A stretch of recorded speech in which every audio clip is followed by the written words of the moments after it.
Hi, this is James Connor, and I'm here again with Oscar Paul. And, one of the first things that happened when I got to Europe just a few days ago, once again in Europe, is maybe one of the very first conversations I had with anyone was them freaking out about Trump. This is in Germany. Trump pulling out of the Paris Accords. How could he? How could he do that? And I thought, well, that's an interesting thing. I started to explain how he could do that. And the other people at the dinner table said, "Could you please not talk politics?" So I thought this is a perfect opportunity to come back to this in the podcast and address it a little bit more closely. And fortunately, Oscar Paul knows his stuff much better than I do, and we're going to just kind of jump through some things and talk about what needs to be talked about, the aspects of the Paris Accord and the whole background with global warming. Just a little bit of a refresher for people. Climate change, global warming. Anyway, how are you, Oscar? Oh, great, James. And I'm glad you're getting into discussions already back in Europe, which are making people a little twitchy. So that's always fun. I know out west we have the same thing going on if you're in the California zone. But, I'll just go ahead and mention that I'm no expert or anything, but, maybe over a decade ago, I became very interested. What's this going on? Because when I was a kid, Time magazine had a picture of in the 70s of a bearded guy with ice on it saying the ice age is coming. Then they changed it to we're having global warming. And then they changed it to climate change. And now everything from a drought to too much rain to too much snow to too little snow to high temperatures in Detroit, it's all because of global warming and this horrible virus called anthropogenic global warming, because we're putting out this horrible gas called CO2, which plants need and thrive on and, life needs. So I was interested, over a decade ago, and grew up with scientists. So I reached out to a lot of scientists and, I collected some of their thoughts. I even had presentations and, I've sort of dropped it since. I'm sort of amused when I hear the crazy claims on the news, the mainstream media. It's just a complete joke. And when people hear the truth, when I say truth, the data, the source data, which a lot of scientists are very honest on, then it really blows their mind. And because they've been so memed by the mainstream media, the politicians, the professors, Obama himself, who all have their jobs depend on this huge global warming or climate change situation and money making operation, that people are confused. So I thought I'd go through, about 15 or 20 points, let people think. And this is all from the source data, the NASA NOAA source data that certain scientists have extrapolated and other data, non-manipulated data. And these are points that they can go and spend some time if they're concerned on the internet and fact check some of this stuff. And you'll find the truth out there. You'll find the websites, Climate Depot, all these others that do have this information. So I thought one of the scientists, in addition to the others, was Dr. Easterbrook up in the University of Washington. He has a lot of credit for this. He was a geologist and other things. But some of the points I'll just go through. What do you think, James? Yeah, that's good. I might mention that to the folks out there, the readers, that we actually met in a conversation with a group of other people where he was chewing everyone up with his knowledge about global warming, and then I think we were particularly fascinated by this one point that, data aside, that when people's paychecks depend on them thinking a certain way, they adjust their opinions. And so all these all these scientists out there that are all gung ho and have said, "Oh, this is the biggest crisis we're facing."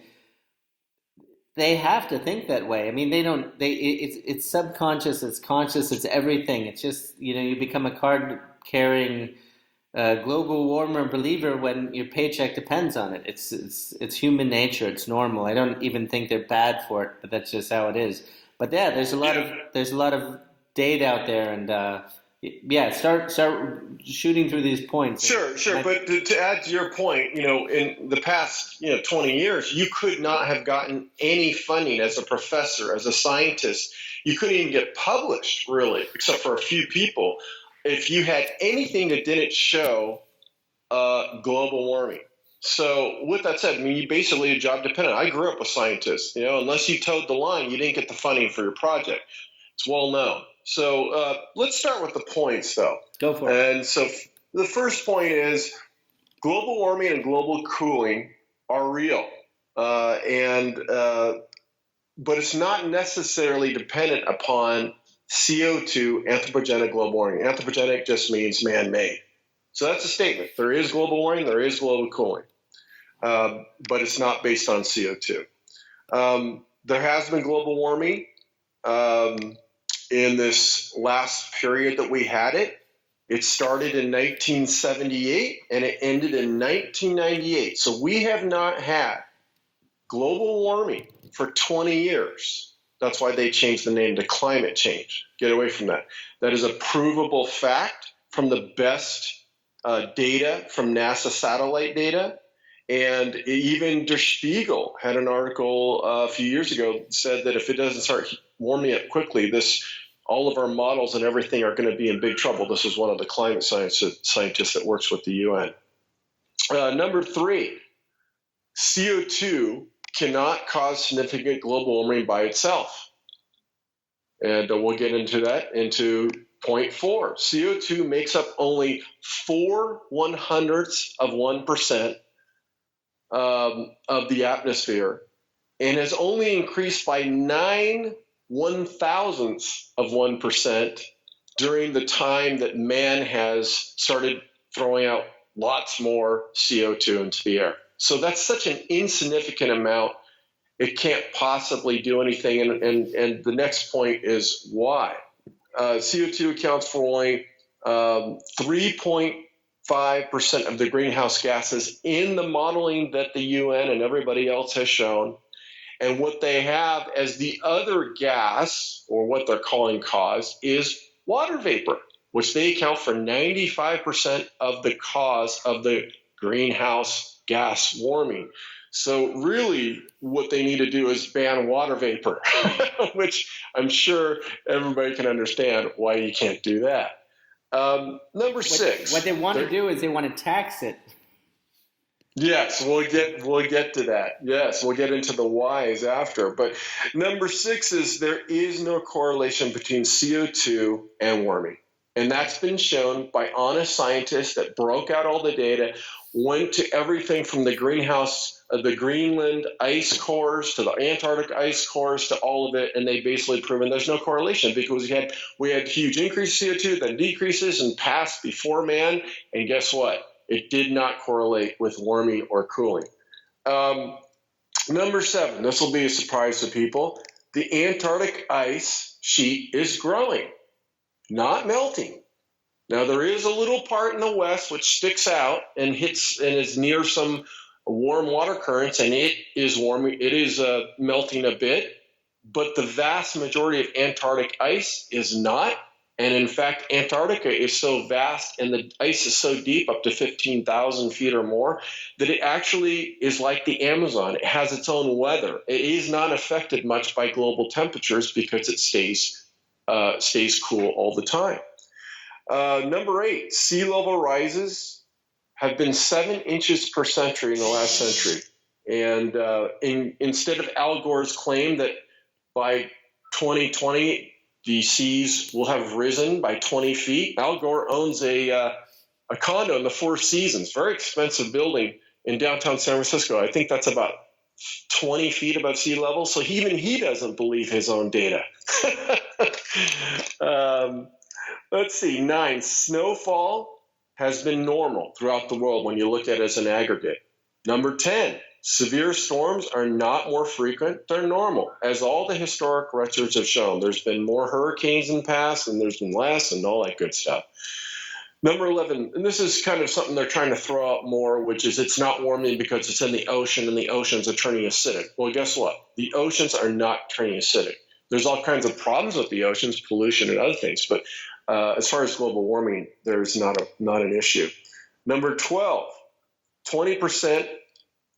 20 periods of global warming and 20 periods of global cooling have occurred since 1480 AD, and they will continue.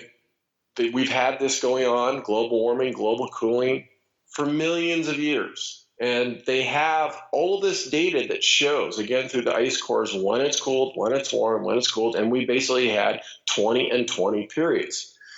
Number 13, in the past century, 3 periods of global warming occurred before man-made CO2 really started to ramp up. So there you go. You can't even explain the global warming from before the CO2 increases. Number 14, almost all of the past 10,000 years was warmer than the present. Claims to the contrary are completely made up.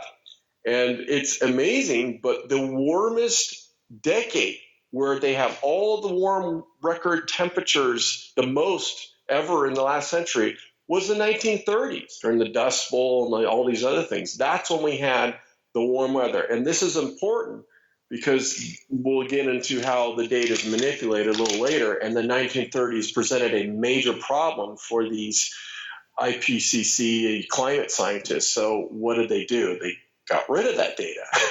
So anyway, a few more points. Again, the last global warming was 1978 to 1998. It's been flat and started to cool since then. 82% of NASA and NOAA's records show the warmest records were prior to 1960. So again, that doesn't correlate to anything that the climate scientists are saying. Many of the glaciers, that's another one they love to throw out. The glaciers all melting, they're all gone. Well, guess what? We had some global warming, in those 20 years. And yes, glaciers retreated in many areas. And there's a huge lag effect with glaciers. They don't start just, growing or retreating based on immediate temperatures. Well, they have still started to retreat. However, in Norway and Alaska and many other places, they are advancing again. And that's probably because of the cooling or flat temperatures. I think you need to look at a few things like the polar ice caps. They like to say the polar ice caps. Well, the North Pole doesn't have polar ice caps. It's just ice, usually about a meter or two thick.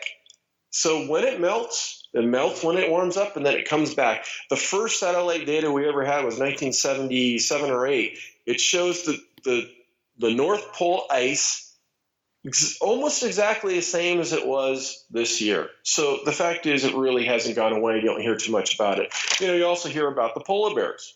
Well, guess what? That's how they get everybody really excited. The polar bears. In 1960, there was an audit of the polar bears. There was about 5,000 something polar bears they thought were in the North Pole area. And now, last census, 25,000.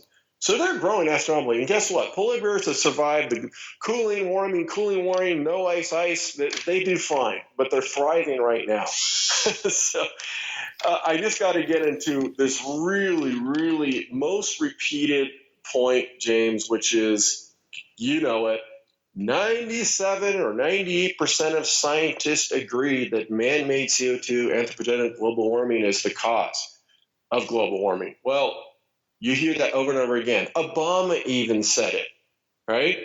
Well, let's dig into where that consensus means. Now, they always love to say consensus. Well, guess what? I grew up around scientists.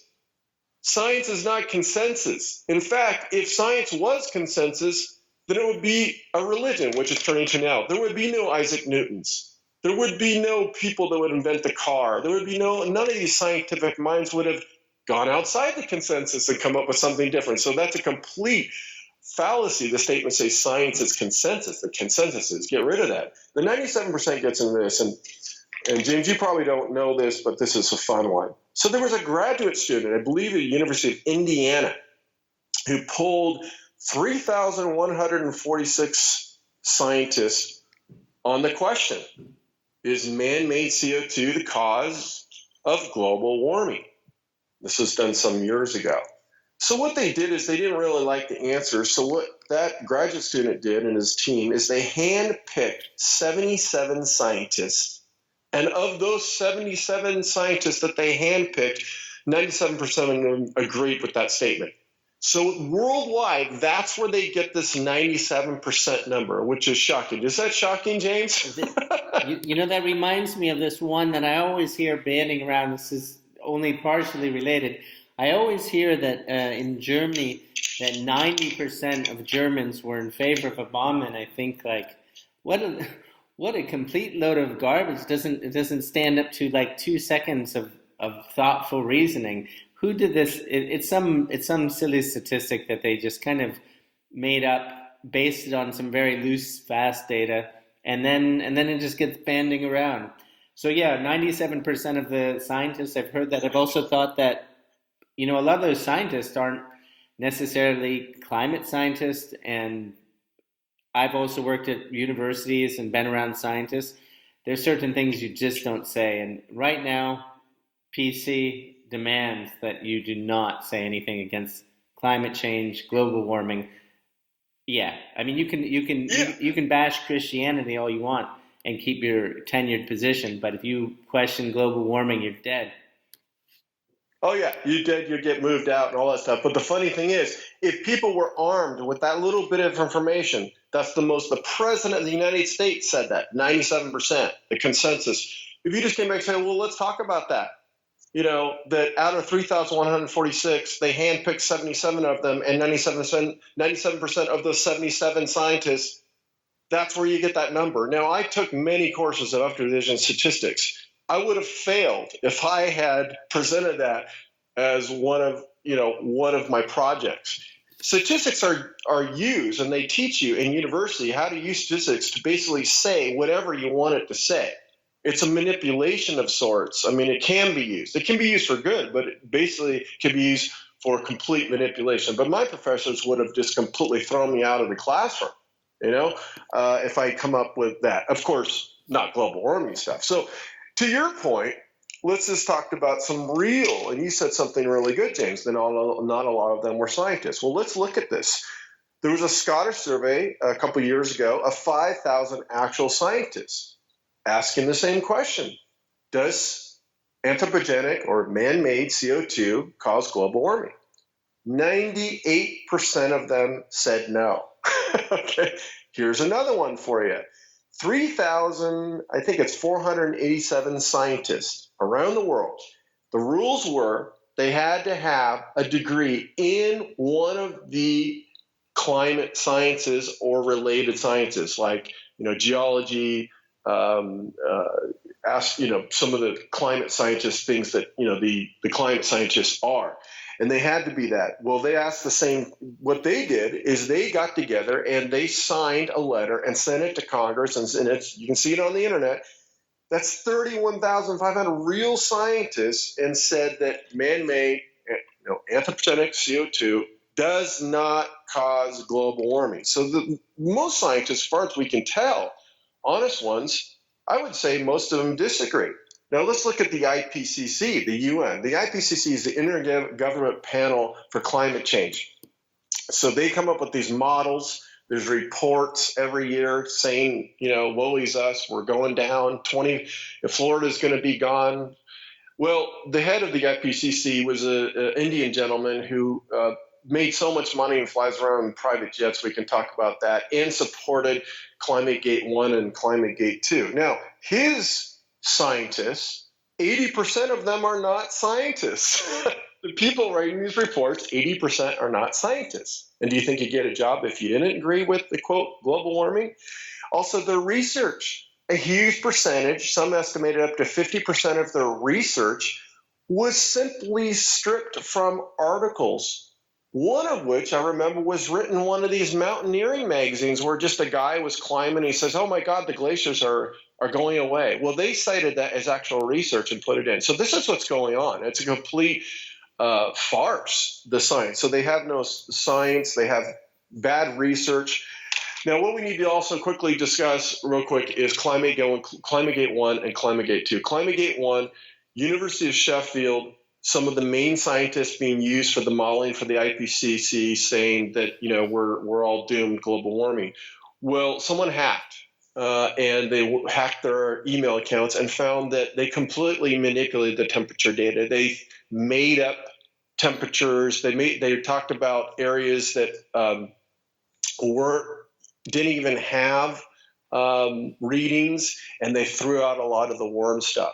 That was earlier. I forget the exact year, but more recently, NASA and NOAA, if some people remember last year, there's ClimateGate, they call it too, and even a whistleblower came out and said, look, NOAA and NASA are manipulating the data. The core data of satellite temperatures, that's the most accurate, and others, they took it out and they threw out all the 1930s high records and anything else that could show that it was increasing when in fact temperatures worldwide have been flat for 20 years. And when Congress asked for and subpoenaed the records, the raw data, NOAA, who gets funded by Congress, actually said that's proprietary data. We can't share it with you. So, there's some real stuff going here. And maybe, we've had enough of all this. I do want to say one quick thing about the EPA that Obama did. A lot of people think Obama's done a lot of bad things and really hurt America. Well, one of the things that potentially could have hurt America more than most of the things he did is he got the EPA to regulate CO2 as a hazardous gas. Again, this is what plants need, so that they could, again, regulate CO2. Well, luckily, Trump is reversing that. And also, he put us into this Paris Accord. He needed that manipulated data to alarm everybody from NOAA and NASA, and that's what the ClimateGate 2 is, which is they manipulated the data, and there's a whistleblower, again, I said on that. And he went in there, and he went into a treaty called the